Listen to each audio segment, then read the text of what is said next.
चलिए बच्चों, आज जो है हम निश्चित समाकलन के भाग 1 के बारे में बात करेंगे कि निश्चित समाकलन है क्या। इसके पहले हमने जो है इसी अध्याय में समाकलन के अंतर्गत जो है अनिश्चित समाकलन पढ़ा था, कठिन समाकलन पढ़ा था। अब उसी के आगे के भाग में निश्चित समाकलन है। निश्चित समाकलन में हमने भाग 1 में जो है ये कंटेंट्स लिया है। इसमें आप देखिए निश्चित समाकलन क्या है, निश्चित समाकलन है क्या। अनिश्चित तो पढ़ा हमने, तो निश्चित समाकलन क्या है, इसकी मौलिक प्रमेय क्या होती है। फिर उसके आगे पढ़ेंगे हम योगफल की सीमा से निश्चित समाकलन कैसे प्राप्त करते हैं। जैसे हमने लिमिट पढ़ा है, तो लिमिट के द्वारा जो है कैसे हम जो है निश्चित समाकलन निकालेंगे किसी फलन का। फिर प्रतिस्थापन भी पिछला पढ़ा हुआ है हमारा, तो प्रतिस्थापन के द्वारा भी जो है हम कैसे समाकलन निश्चित समाकलन को प्राप्त करेंगे। उसी प्रकार जो है खंडशः समाकलन, खंडशः समाकलन भी हमारा पढ़ा हुआ है, इंटीग्रेशन बाय पार्ट। तो वहां पर लिमिट का प्रयोग करके निश्चित समाकलन निकालेंगे। साथ ही जो है जो परीक्षा उपयोगी जो महत्वपूर्ण प्रश्न होंगे उन प्रश्नों को भी हम यहाँ पर शामिल करेंगे। तो इन सब बिंदुओं पर आज हमको चर्चा करना है। तो सबसे पहले तो हम ये देखते हैं कि निश्चित समाकलन है क्या। तो इसकी डेफिनेशन के रूप में जैसे अनिश्चित समाकलन, तो अनिश्चित समाकलन में हमने देखा था अनिश्चित समाकलन का मतलब होता है वक्रों का परिवार, और वहां पर जो है एक हम अचर का प्रयोग करते हैं, इसलिए जो है वो उसका मान तुम्हारे जो है यूनिक नहीं होता या अद्वितीय नहीं होता है। और यहाँ पर निश्चित समाकलन का मान जो है यूनिक होता है।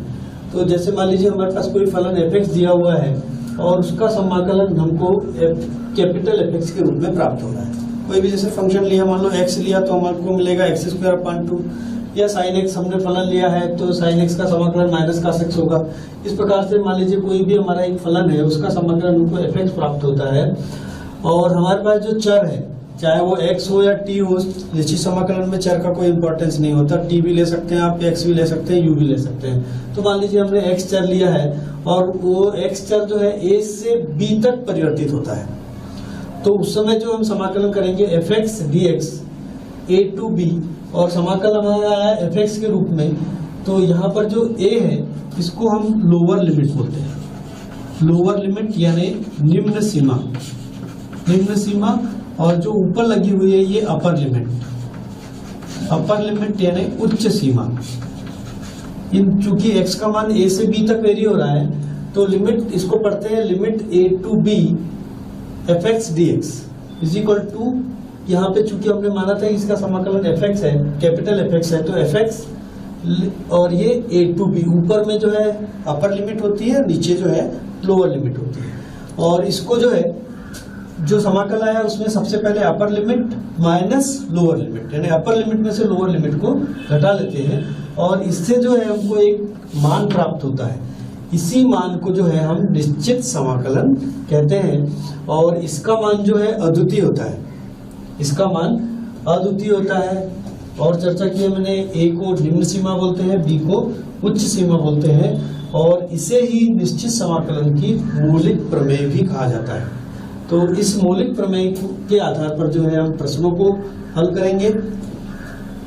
दूसरा आता है, जैसे मान लीजिए इसी मौलिक प्रमेय में हमको प्रश्न हल करना है और लिमिट हमको दी हुई है, तो इस पर आधारित मान लीजिए कोई एक छोटा सा प्रश्न ले लिया हमने, मान लो कि x², ये हमारा कोई फंक्शन है f(x) = x², और इसको यदि हमको हल करना है और लिमिट भी दी हुई है 1 से लेकर के 2 तक, f(x) dx और x² 1 to 2 dx। तो मौलिक प्रमेय के आधार पे जैसे समाकलन हम करते हैं, तो समाकलन x³/3 और लिमिट 1 से लेकर के 2 तक हो जाएगी। अब अनिश्चित में केवल इतना कर देते थे, +c लिखते थे। अब हमको यहाँ पे लिमिट में मान रखना है, तो 2 का cube/3 माइनस 1 का cube/3, तो 2 का क्यूब 8/3 माइनस 1/3, तो ये आंसर हो जाएगा आपका 7/3। और ये वैल्यू आपकी यूनिक होती है, इसलिए इसको जो है निश्चित समाकलन को अद्वितीय समाकलन भी माना जाता है, या इसका मान अद्वितीय होता है ये बोला जाता है। तो अब इस पर आधारित जो है हम कुछ प्रश्नों को हल करेंगे और उसके बाद जो है ये सीमा प्रमेय के बारे में भी बात करें।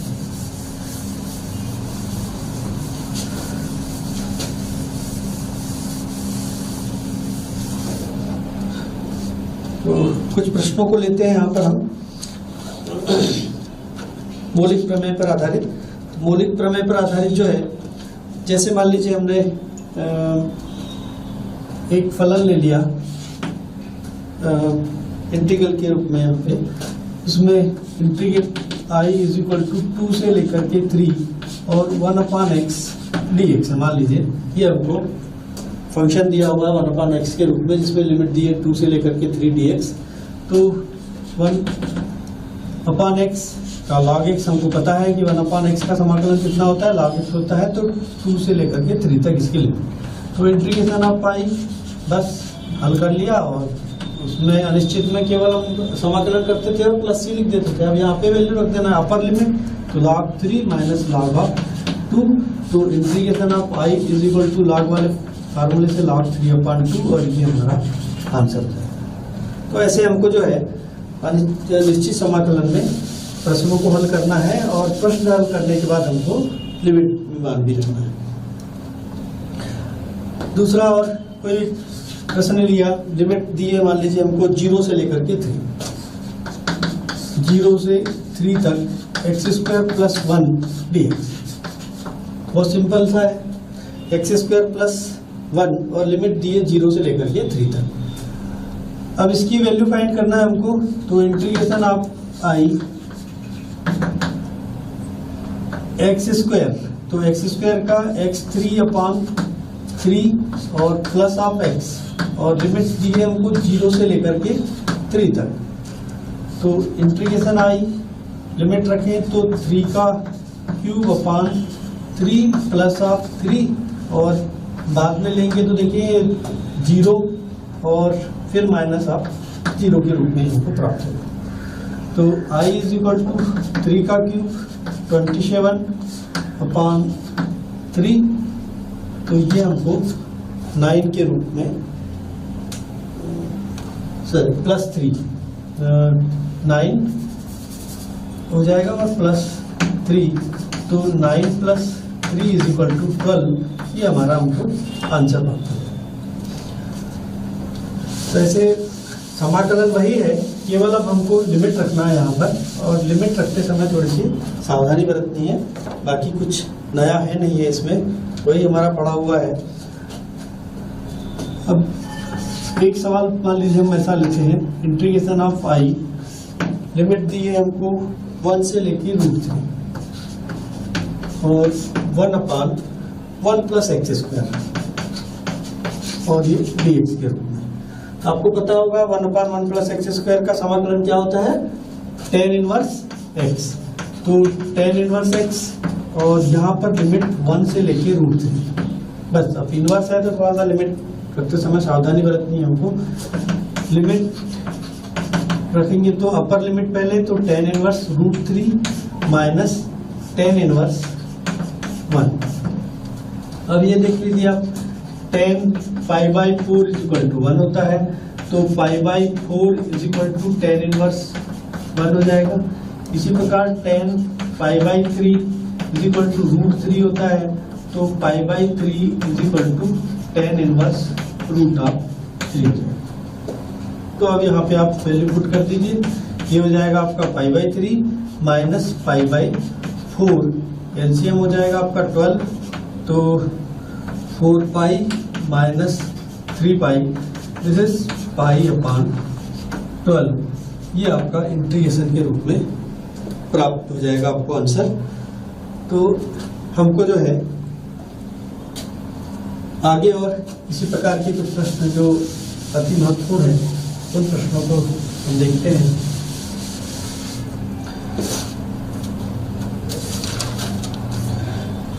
मान लीजिए आपको कोई ऐसा भी सवाल मिला,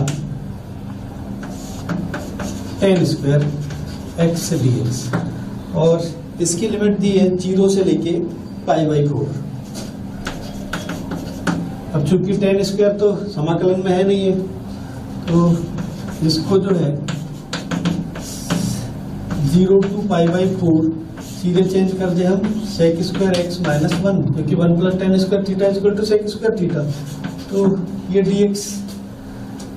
अब अलग अलग समाकलन के रूप में, या सीधे अब tan स्क्वायर x का जो है sec स्क्वायर x का tan x हो जाएगा और 1 का x हो जाएगा। ये मैंने डायरेक्ट आपको ये बता दिया π/4 के। तो tan π/4 पहले upper limit tan π/4 minus π/4, tan π/4 minus π/4 minus tan 0 और माइनस माइनस प्लस हो जाएगा प्लस ऑफ 0। पहले हमने अपर लिमिट रखा माइनस करके लोअर लिमिट, तो tan π/4 is equal to 1 and minus π/4 और इधर तो सब 0 हो जाएगा। तो ये आपको इंटीग्रल का आंसर प्राप्त हो गया। इसी प्रकार और कुछ प्रश्नों को देखेंगे आगे।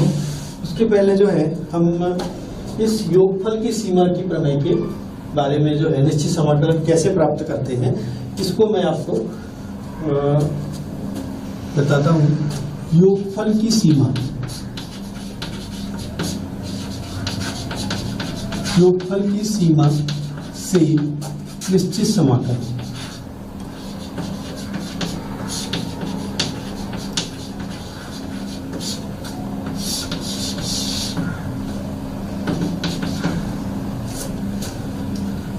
मान लो fx अंतराल AB में संतत फलन है।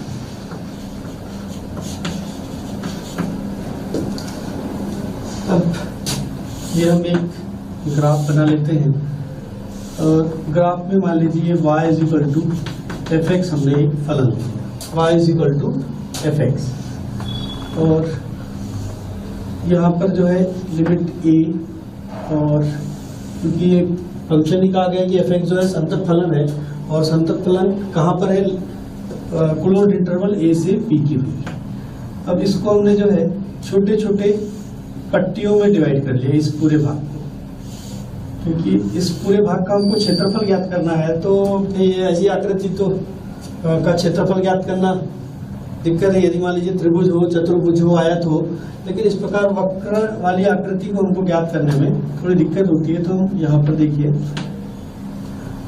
इसको अलग अलग छोटी छोटी पट्टियों में डिवाइड करेंगे। अब मान लीजिए पट्टियों की चौड़ाई जो है वो h के बराबर है। अब इसको हमने जो है पहले वाले भाग को यहाँ x0, फिर अलग लिया हमने x1, फिर ले लिया x2, ये xr, और ये लास्ट में हमने ले लिया इसको xn के बराबर, और ये b। x0, x1, x2, x3 से लेकर के हम xn तक मतलब जो है, और प्रत्येक पट्टी की चौड़ाई को जो है हमने h के बराबर लिया है। यदि ये पट्टी को और पास में लाएं तो ये जो है ये चित्र एक आयत के रूप में मतलब यहाँ पर बन जाएगा। तो ऐसी प्रत्येक जो पट्टियां हैं वो आयताकार भाग के रूप में डिवाइड हो जाएंगी। तो छोटे छोटे आयतों का यदि हम क्षेत्रफल, लेकिन वो कब होगा जब h को जो है हम और छोटा करते जाएं या 0 की ओर अग्रसर करें। इस स्थिति में ये जो पट्टियां हैं एकदम नजदीक हो जाएंगी, और नजदीक होने पर ये जो छोटे छोटे भाग है वो आयत के रूप में। तो यदि हम प्रत्येक आयत का क्षेत्रफल ज्ञात कर लें और सभी आयतों के क्षेत्रफल को हम जोड़ दें तो ये पूरे वक्र का क्षेत्रफल प्राप्त हो जाएगा, और ये पूरे वक्र का क्षेत्रफल ही निश्चित समाकलन कहलाता है। यदि हम इसको बिंदु A ले लें, इसको B ले लें, इसको C और ये D, तो पूरे वक्र का जो क्षेत्रफल A B C D A, इतने पूरे भाग का जो क्षेत्रफल होगा वह हमारा निश्चित समाकलन के बराबर होगा। तो मान लीजिए कि हमने यहाँ पर लिया है a बराबर x0 या x0 बराबर a के रूप में जो भी है। अब यदि x0 बराबर a, उसके बाद हमने आगे चला तो x1 इज इक्वल टू एक पट्टी यहाँ पे h जिसकी चौड़ाई h के बराबर है, ये h हो गया। फिर हमने x2 लिया तो a प्लस 2h हो गया। फिर x3 लिया तो a प्लस 3h। चलते चलते हम गए तो xn is equal to a plus nh हो जाएगा। चूंकि xn के बराबर कितना है, b है, तो b minus a is equal to NH या B minus A upon N is equal to H। ये हमारी H की वैल्यू आ गई, H is equal to B minus A upon N के रूप में। अब देखिए यहाँ पर यदि मान लीजिए H 0 हो जाए, H 0 हो जाए यानी ये पट्टी तो एकदम छोटी यानी इसके करीब में हो जाए, H यदि लिमिट H टेंड्स टू 0 तो H टेंड्स टू 0 तो ऐसी ये जो पट्टियां पास पास में होगी तो ये अनंत पट्टियां यहाँ पर बीच में हो सकती हैं। तो ऐसी स्थिति में जो है अनंत पट्टी के होना मतलब ये छोटे छोटे अनंत भाग हम में डिवाइड कर लेंगे। तो n टेंडिंग टू इंफिनिटी, जो आप यहाँ पर भी देख रहे होगी कि n टेंडिंग टू इंफिनिटी तो h इज इक्वल टू 0 हो जाएगा, या h इज इक्वल टू 0 तो n टेंडिंग टू इंफिनिटी। तो अब जो है ये हमारी पट्टियां करीब में होने पर प्रत्येक आयत के रूप में प्राप्त हो रही है। हमको पूरा क्षेत्रफल यदि ज्ञात करना है, मान लीजिए उस क्षेत्रफल को हम SN के रूप में करें, तो आयत का क्षेत्रफल बराबर होता है लंबाई गुणित चौड़ाई। तो पहले वाली पट्टी की बात करें जो आयताकार हो गई है, तो आयत की लंबाई यदि ये A है तो ये भाग जो है उसकी लंबाई FA के बराबर हो जाएगी, तो और चौड़ाई उसकी H है तो H इंटू FA। प्लस बात करें दूसरे वाली पट्टी भी उतनी बड़ी तो H और FA plus H plus H FA plus 2H, इस प्रकार tends to H FA plus N minus 1 into H के रूप में हमको प्राप्त हो। तो यहाँ पर इसको हमने सभी जो क्षेत्रफल है हमारे, उन क्षेत्रफलों को हमने जो है अलग अलग जोड़ दिया निकाल करके। अब यहाँ से जो है क्योंकि कंडीशन है यहाँ पर लिमिट h टेंड्स टू 0, तभी तो ये आयताकार होंगी, नहीं तो ये तो कर्व के रूप में टेढ़ा भाग, तो यहाँ का क्षेत्रफल बचा रह जाएगा। तो जब h का मान 0 की ओर अग्रसर हो तो कंडीशन हमको यहाँ पे लिखनी है लिमिट h टेंड्स टू 0। अब यहाँ देख रहे हो आप h सभी में कॉमन है तो हमने h बाहर ले लिया, और ये FA plus FA plus H plus FA plus 2H plus tends to FA plus N minus 1 H के रूप में, FA माइनस H के रूप में जो है हमको ये प्राप्त हो गया, ये SN के बराबर। अब लिमिट h टेंड्स टू 0 तो h इज इक्वल टू कितना है हमारा, h is equal to B minus A upon N। तो इसको हम जो है ऐसे भी लिख सकते हैं B minus limit B minus A upon N, लेकिन अब हमको लिखना पड़ेगा n टेंड्स टू इंफिनिटी, और FA plus FA plus H plus tends to FA plus N minus 1 H के रूप में। या इसको लिमिट से बाहर भी कर लेते हैं, तो ये SN, और इसी SN को जो है क्षेत्रफल हमने क्या दिया था नाम, ABCDA, क्षेत्रफल ABCDA बराबर limit of A to B fx dx is equal to limit n tends to infinity या h टेंड्स टू 0, ऐसे भी लिख सकते हैं, h टेंड्स टू 0 h और ब्रैकेट के अंदर FA plus FA plus H tends to FA plus N minus 1 H। ये हमको जो है एक समीकरण के रूप में प्राप्त हो गया। इसे जो है इसे ही हम निश्चित समाकलन या योगफल की सीमा में निश्चित समाकलन कहते हैं। तो ये सूत्र प्राप्त हुआ, इस सूत्र के द्वारा भी जो है हम समाकलन, किसी भी फलन का समाकलन हम ज्ञात कर सकते हैं। और इसका मान जो है ये क्षेत्रफल ABCD के बराबर, तो या एरिया ऑफ, इसको ऐसे बोला जाता है एरिया ऑफ कर्व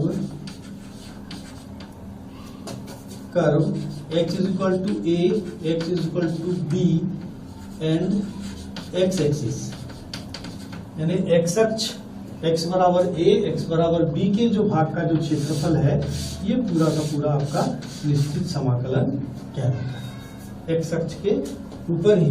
तो ये योगफल की सीमा कहलाती है। इसके द्वारा जो है आपका योगफल की सीमा के द्वारा किसी भी फलन का समाकलन हम ज्ञात कर सकते हैं। तो ये बड़ा महत्वपूर्ण है। इसको कई बार परीक्षा में भी योगफल की सीमा के रूप में परीक्षा में प्रश्न पूछे जाते हैं। तो आप इसको देखिए।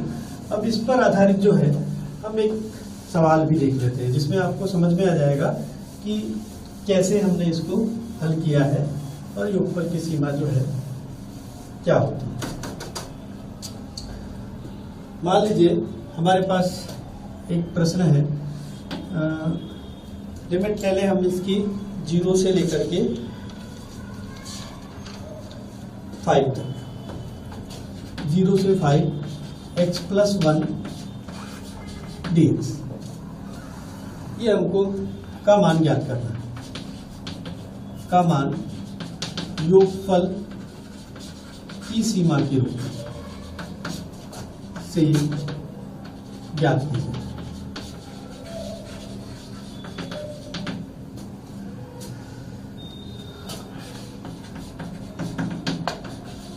दिया है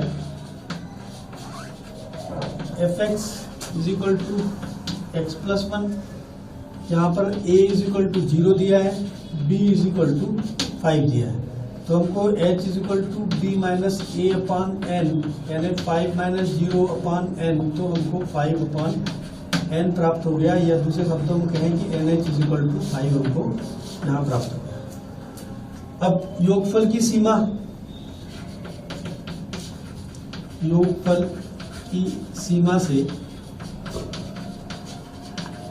हम जानते हैं limit a to b fx dx is equal to limit h tends to 0 h f a plus f a plus h plus tends to f a plus n minus 1 h, और ये ब्रैकेट क्लोज कर दिया हमने यहाँ पर। इन सब सूत्रों में हम मान रखेंगे, लेकिन हमको यहाँ दिया हुआ है लिमिट 0 टू a बराबर 0 और b बराबर, तो हम यदि इस प्रश्न में इसकी तुलना करें तो 0 to 5 x plus 1 dx is equal to limit h tends to 0 h f a के स्थान पे चूंकि a इज इक्वल टू 0 है इसलिए यहाँ पर f 0 हो जाएगा, f 0 प्लस h हो जाएगा, plus f 0 plus n minus 1 h। इस प्रकार से इसका योगफल की सीमा का सूत्र हो जाएगा। अब सारे हमको मान निकालना है और ये मान इस सूत्र में हमको मान रख देना है। अब यदि बात करें हम कि fx हमको दिया है fx is equal to x plus 1, बात करें 0 तो f 0 plus 1 is equal to 1 हो गया, f 0 प्लस h, उसके बाद आता है 0 प्लस h, तो 0 प्लस h प्लस 1 तो h प्लस 1 प्राप्त हो गया हमको, f 0 प्लस 2h तो 0 प्लस 2h, क्योंकि x प्लस 1 तो 2h प्लस 1, तो ये हो गया 2h प्लस 1। फिर चले हम तो f 0 plus n minus 1 h की बात करते हैं, तो ये 0 प्लस n माइनस 1 h और साथ में प्लस 1 भी आएगा। तो ये सारे मान हमको यहाँ पर आ गए। इन मानों को हम समीकरण 1 में रख लेते हैं। इन मानों को समीकरण 1 में रखने पर अब ये देखिए, आप limit 0 to 5 x plus 1 dx is equal to limit h tends to 0 h। अब यहाँ पे देखिए f0 का मान, f0 is equal to 1, f0 प्लस h is equal to h plus 1, फिर 2h प्लस 1, फिर आ गया आपका 3h प्लस 1। फिर लास्ट में यदि हम चलें तो ये आ रहा है हमको n minus 1h plus of 1 के रूप में प्राप्त होगा। तो limit h tends to 0, h 1 1 1 1 1 n times 1 plus 1 plus 1 n बार आ रहा है। जैसे एक पर एक को हम 5 बार जोड़े तो 5 हो जाएगा, 6 बार जोड़े तो 6 बार हो जाएगा, वैसे n बार जोड़े तो n हो जाएगा। तो प्लस यहाँ अब बच गया हमारे पास h 2h 3h, h plus 2h plus 3h plus n minus 1 into h। 1 को हमने इधर n में ले लिया। फिर आप देखिए limit h tends to 0, h ये तो हमारा n हो गया, प्लस यहां से हमने h को कॉमन ले लिया, h को कॉमन लिया तो 1 प्लस 2 प्लस 3 और ये n माइनस 1 तक। ये भी एक समांतर श्रेणी है, तो समांतर श्रेणी में प्रथम पद 1 है, सार्वंतर भी 1 होगा। और यहाँ पर आप देखेंगे कि पदों की संख्या n माइनस 1 है। और यदि हमको इस प्रकार से योगफल निकालना हो, प्रथम पद और अंतिम पद दिया तो Sn equal to n/2 a plus l, जहाँ पर n पदों की संख्या है, a प्रथम पद है और l जो है अंतिम पद है। ये समांतर श्रेणी के n पदों का योगफल निकालने के लिए सूत्र है। अब इस सूत्र में हम मान रखें, मैं यहाँ से कुछ तो limit 0 to 5 x plus 1 dx is equal to हमको प्राप्त हुआ limit h tends to 0, h bracket के अंदर ये n प्लस h, और यहाँ देखिए समांतर श्रेणी है तो पदों की संख्या n माइनस 1, तो n माइनस 1/2 और प्रथम पद 1 और अंतिम पद n माइनस 1।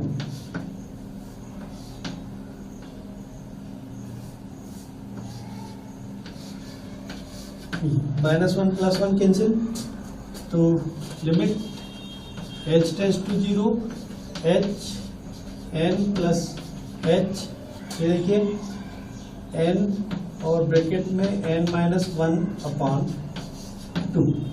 अब h का गुणा कर देते हैं अंदर में। अब h का गुणा किए तो h का गुणा करने पर आप देखेंगे लिमिट h टेंड्स टू 0, ये हो गया nh प्लस यहाँ पर nh पहले से ही है nh, और इस h का गुणा अंदर किए हमने तो nh माइनस h और अपान 2 के रूप में। मैंने थोड़ी देर पहले अभी ऊपर में लिखा था nh is equal to 5, nh is equal to 5 यानी h is equal to b minus a upon n होता है, तो h is equal to 5 minus 0 upon n, nh गुणा किए तो ये 5 के बराबर। तो जहाँ जहाँ nh है वहाँ हम 5 रखते हैं। तो लिमिट h टेंड्स टू 0, ये 5 हो गया प्लस ऑफ 5 हो गया, अंदर में 5 और अब लिमिट भी रख देंगे अपान 2, तो ये हमें प्राप्त हो जाएगा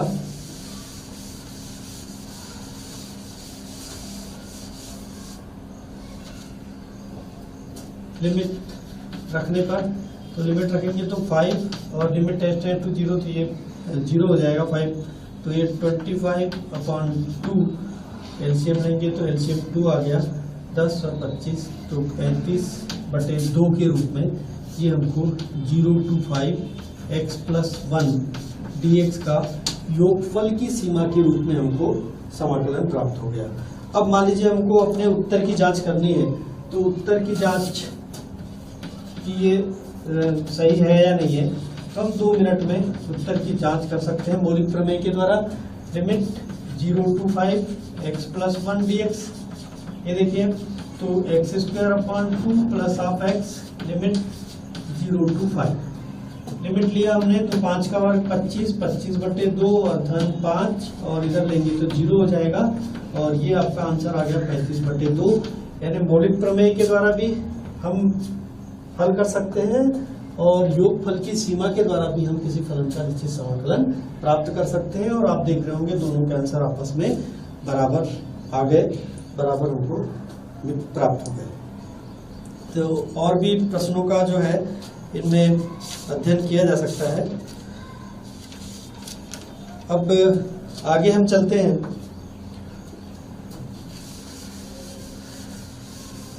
अभी हमको प्रतिस्थापन पर भी प्रश्न हल करने हैं और प्रतिस्थापन के बाद जो है खंडशः समाकलन पर भी आधारित हमें कुछ प्रश्न हल करने हैं। तो प्रतिस्थापन के लिए जो है, जैसे मान लीजिए हमने एक प्रश्न लिया,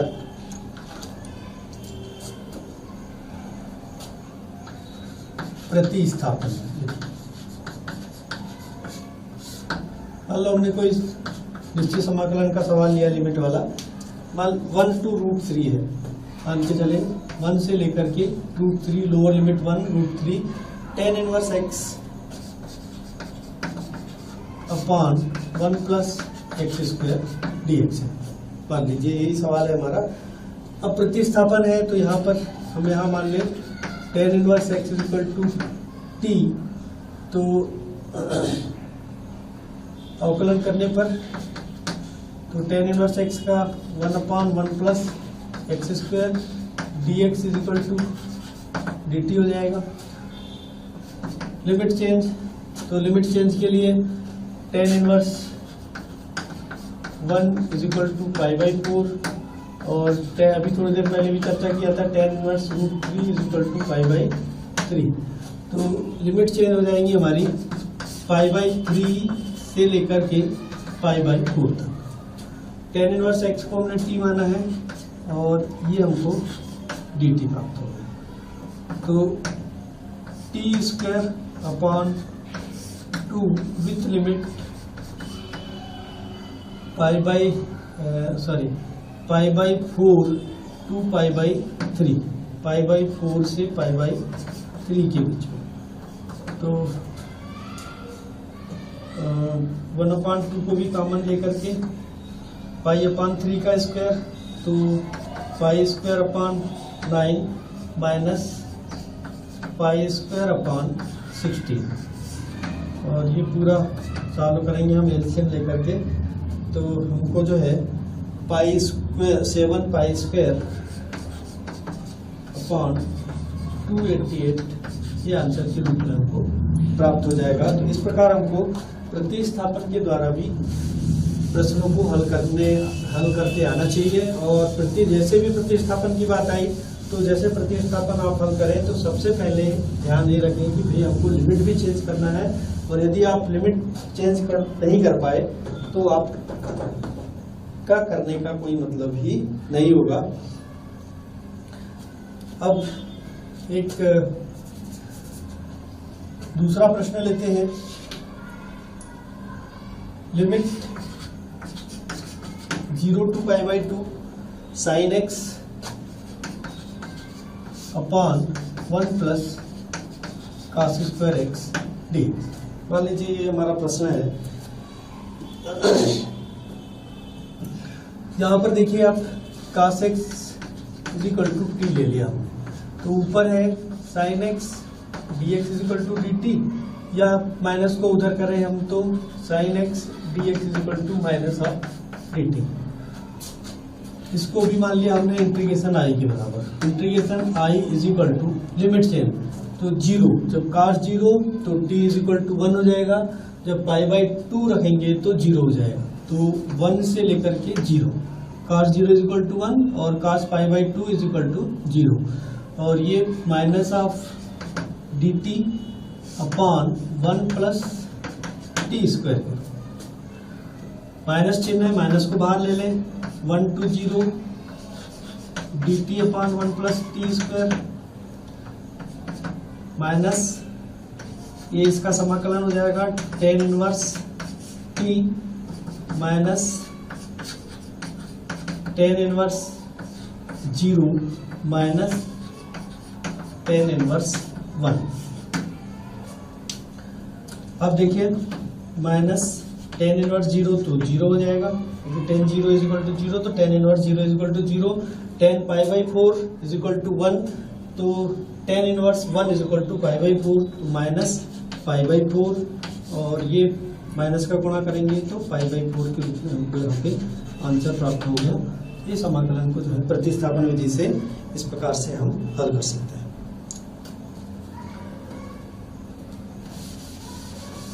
एक और महत्वपूर्ण प्रश्न, मान लीजिए हमारे पास ऐसा कोई प्रश्न है sin क्यूब एक्स। अनिश्चित समाकलन में इस प्रकार के प्रश्नों को बताया था मैंने, लेकिन वहां लिमिट नहीं थी। अब यहाँ पर लिमिट दी है, लिमिट 0 से लेके π/2 dx। तो यहाँ पर जो है, चूंकि साइन की घात विषम है, और जब विषम होती है तो हम cos x equal to T लेते हैं, लेकिन उसके पहले हमको यहाँ चेंज करना है। I is equal to limit 0 to π/2 sine square x और साइन एक्स dx। तो जब विषम घात है तो साइन में विषम घात है, तो cos x is equal to T. तो cos x अवकलन करने पर minus sine x dx is equal to t हो गया। तो यहाँ पर 0 to π/2 1 minus cos square x, sine square x को लिख सकते हैं 1 माइनस cos स्क्वायर एक्स, और साइन एक्स dx। तो sine x dx is equal to B minus of dt। ऐसे हम यहाँ पे रख सकते हैं। Limit 0 to π/2 1 minus t square cos x equal to t, और ये माइनस ऑफ dt। अब चूंकि हमने cos x equal to T लिया है, तो ये माइनस को इधर ला लें हम,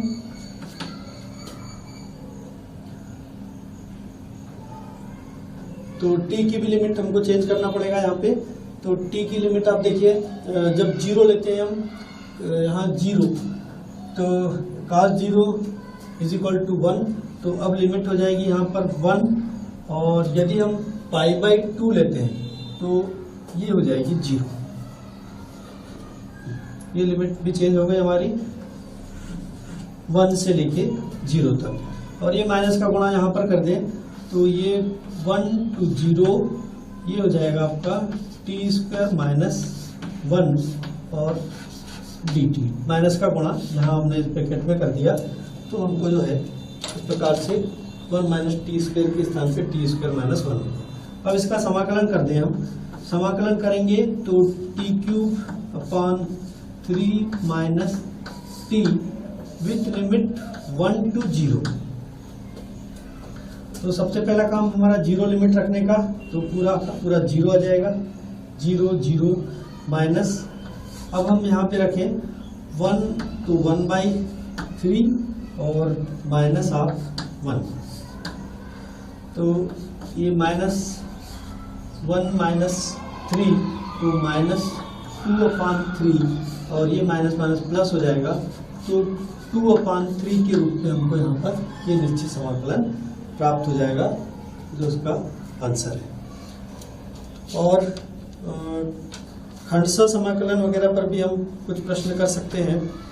जैसे खंडशः समाकलन में मान लीजिए हमको एक से अधिक प्रश्न दिए हुए हैं, एक से अधिक फलन दिए हुए हैं, तो जैसे हम खंडशः समाकलन में प्रथम समाकलन किसको चुने, ये बात हमको ध्यान देना है। फिर से एक बार रिपीट करता हूँ, आइलेट एक फार्मूला है, उस फार्मूले का प्रयोग के द्वारा प्रथम समाकलन आप सुनिश्चित कर सकते हैं, या फिर प्रथम समाकलन ऐसे समाकलन को चुनना चाहिए जो उत्तरोत्तर अवकलन करने पर शून्य हो जाए, और द्वितीय समाकलन ऐसे समाकलन को चुनना चाहिए जो कि जिसका हमको समाकलन प्राप्त हो।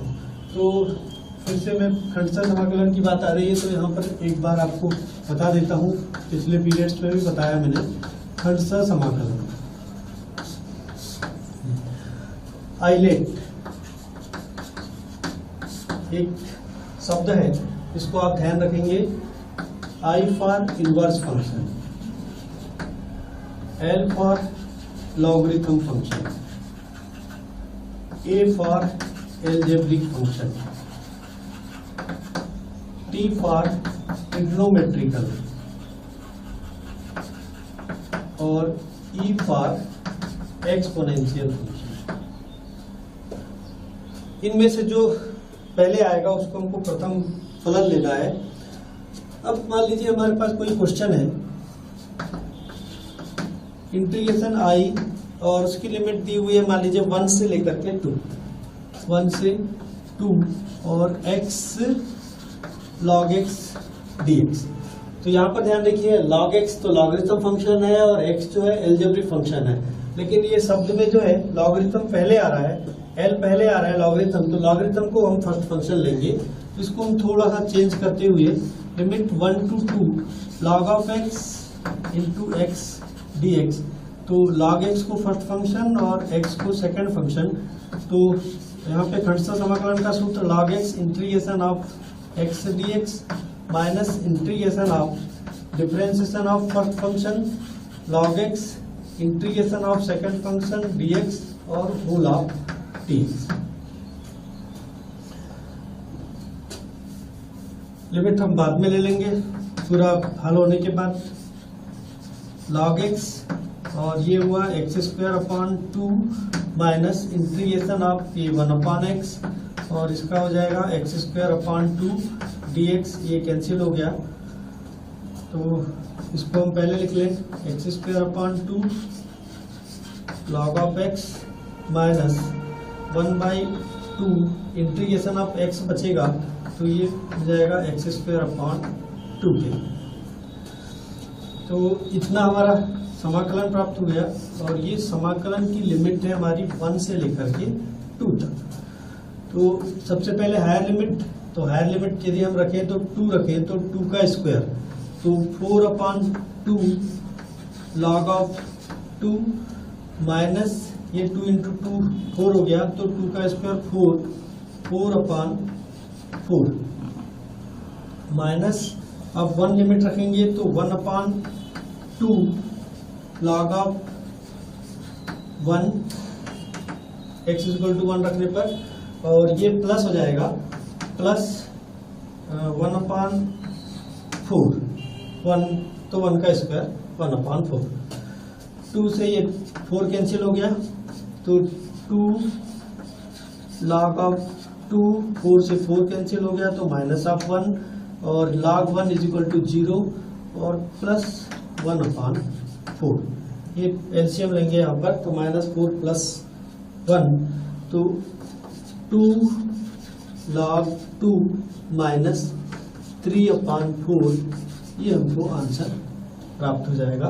तो ऐसे खंडशः समाकलन पर भी यदि आधारित प्रश्न आते हैं तो उन प्रश्नों को भी जो है हम हल कर सकते हैं।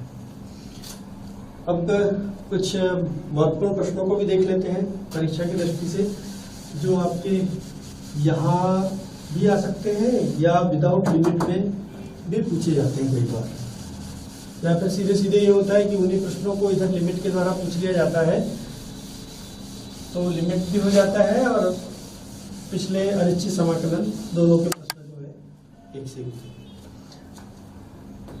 मान के चलिए आपका ये प्रश्न है और मैं समझता हूँ ये ऐसे प्रश्न इम्पोर्टेंट भी है। लिमिट दी है 0 से लेकर के पाई तक dx अपॉन 5 + 4 cos x के, ये प्रश्न है और इस प्रश्न को मान लीजिए आपको हल करना है। Integration of I limit 0 to pi dx upon 5 × 1, तो 5 यहाँ मैंने लिख लिया आपको 1 को cos² x/2 plus sin² x/2 plus 4 और cos 2x का फार्मूला तो cos² x/2 minus sin² x/2 के रूप में, ये सरसनी का 1 हो गया, ये cos 2x का फार्मूला हाफ एंगल के रूप में। तो limit 0 to pi dx upon 5 cos square x by 2 plus 4 cos square x by 2, तो 9 cos square x by 2, 5 sin square x by 2 minus 4 sin square x by 2, तो plus sin square x by 2। अब limit 0 to pi dx cos square x by 2 को common ले लेते हैं। cos square x by 2 common लिया तो 9, और ये साइन अपॉन कॉस होके स्क्वायर में है तो tan स्क्वायर एक्स अपॉन 2, ये ऊपर चला जाएगा तो limit 0 to pi sec square x upon 2 dx, और ये 9 तो 3 का square plus tan x by 2 पूरे का फुल स्क्वायर, जहां पर tan x by 2 is equal to T. तो अवकलन करने पर sec square x by 2 1/2 dx is equal to dt हमको प्राप्त हो जाएगा, या सीधे ये कहें कि यहाँ पर हम sec square x by 2 2dt। अब बात है लिमिट चेंज करने वाली, तो लिमिट भी देखिए आप, जब हम x इज इक्वल टू 0 रखते हैं, x इज इक्वल टू 0 तो tan 0 तो हमको 0 ही प्राप्त होगा, 0.2 तो 0, और tan पाई बाई 2 तो यहाँ पर हमको इन्फिनिटी प्राप्त होगा, इन्फिनिटी, और ये हो जाएगा आपका 2 dt के रूप में, और ये 3 का स्क्वायर प्लस t का स्क्वायर। अब से समाकलन आपका देखिए, समाकलन में हमको यहाँ ए स्क्वायर प्लस एक्स स्क्वायर के रूप में प्राप्त हो रहा है, लिमिट हमको 0 से लेके इन्फिनिटी तक है, तो 1/a तो 1/3, और 2 तो पहले से है ही आपका, 2 इंटू 1/a तो 2 into 1/3, tan inverse x upon a तो t अपॉन 3, 2/3 ये आ गया, और tan इनवर्स t अपॉन 3, और limit 0 to infinity, 2/3 tan inverse infinity minus tan inverse 0/3, तो 2/3 tan inverse infinity is equal to पाई/2, tan pi by 2 is equal to, और ये तो आपका 0 ही हो जाएगा, ये कैंसिल हो गया 2 से 2, तो पाई/3, ये आपको आंसर के रूप में इस समाकलन का हल मिल गया आपको। तो इस प्रकार से जो है इस महत्वपूर्ण प्रश्न को भी आपने हल किया। और भी ऐसे प्रश्न आते हैं, 4 + 5 cos x हो जाएगा, या फिर 5 + 4 sin x, इस प्रकार का भी कोई प्रश्न हो सकता है। तो जो हमने पिछले अध्याय में जो प्रश्न किए हैं उन्हीं को जो है और हमको हल करके लिमिट के द्वारा हल करके देखना है, तो ये आपके निश्चित समाकलन के अंतर्गत है। और 1-2 सवाल मैं आपको बताने की कोशिश कर रहा हूँ जो अति महत्वपूर्ण है, बहुत इंपॉर्टेंट है सवाल। Integration of -1 to +1 dx upon x square plus 2x plus 5, x square plus 2x plus 5, ये हमको सवाल दिया। Limit -1 to +1 dx x square plus 2x plus 1 plus 4, तो 5 को हमने ब्रेक कर दिया 1 + 4 के रूप में, -1 to +1 dx अपॉन, यहाँ देखिए ये स्क्वायर बन रहा है x प्लस 1 पूरे का होल स्क्वायर प्लस 2 का होल स्क्वायर। अब लिमिट चेंज करेंगे हम, तो x plus 1 is equal to T, तो हमको मिला dx is equal to dt। Limit में देखिए जब हम -1 रखते हैं, x इज इक्वल टू -1 तो 0 हो जाएगा, और यदि हम +1 रखते हैं तो 1 + 1 2 हो जाएगा, तो लिमिट हो गई 0 से लेके 2, और चूंकि dx अपॉन dt आ रहा है तो dt अपॉन t का स्क्वायर प्लस 2 का स्क्वायर, फिर से ये फॉर्म हो गया dx upon under root x square plus a square के रूप में, तो वही 1/a tan inverse x upon a, तो 1/2 और tan inverse t/2 x upon a के रूप में, और लिमिट हो जाएगी हमारी 0 से लेकर के 2 तक, तो 1/2 tan इनवर्स, यहाँ देखिए t की वैल्यू 2 रखेंगे तो 2/2 माइनस tan इनवर्स, ये तो 0 हो जाएगा, 2 2 1 हो गया, तो 1/2 और tan इनवर्स 1, tan इनवर्स 1, तो tan π/4 इज इक्वल टू 1, तो tan inverse 1 is equal to π/4, तो ये हमारा 1/2 और हमें मिला π/4, तो π/8 के रूप में जो है हमें इसका निश्चित समाकलन प्राप्त हो गया। तो ये सवाल आपने देखा होगा कि पिछले हमने कठिन समाकलन में किया था, कठिन समाकलन का ही सवाल है, लेकिन वहाँ लिमिट नहीं थी, वो अनिश्चित समाकलन था, ये निश्चित समाकलन है, तो आपको लिमिट के रूप में दिया हुआ है, तो ये लिमिट के द्वारा जो है हमें प्रश्नों को करने का तरीका वही है, केवल हमको लिमिट यहाँ पर चेंज करते समय ध्यान रखना है। आपने देखा होगा मैंने लिमिट चेंज किया तो -1 में -1 + 1 0 हो गया, तो -1 की जगह 0 हो गया, और जब 1 रखा तो 1 + 1 = 2, तो ये इस प्रकार आपको लिमिट चेंज करते आना चाहिए। लिमिट चेंज करते यदि आपको आ गया तो सारे प्रश्नों को आप जो है बड़े आसानी से हल कर सकते हैं, और इस प्रकार के प्रश्न जनरली आपके 5 नंबर के होते हैं। और मैंने आपको पूरा समाकलन जब पढ़ाया तो पूरे समाकलन में मैंने बताया था कि समाकलन जो है पूरा चैप्टर आपका 13 नंबर का है। इस 13 नंबर में 6 नंबर के वस्तुनिष्ठ प्रश्न पूछे जाते हैं, 2 नंबर का एक अति लघु उत्तरीय प्रश्न पूछा जाता है, और 5 नंबर का एक दीर्घ उत्तरीय प्रश्न पूछा जाता है।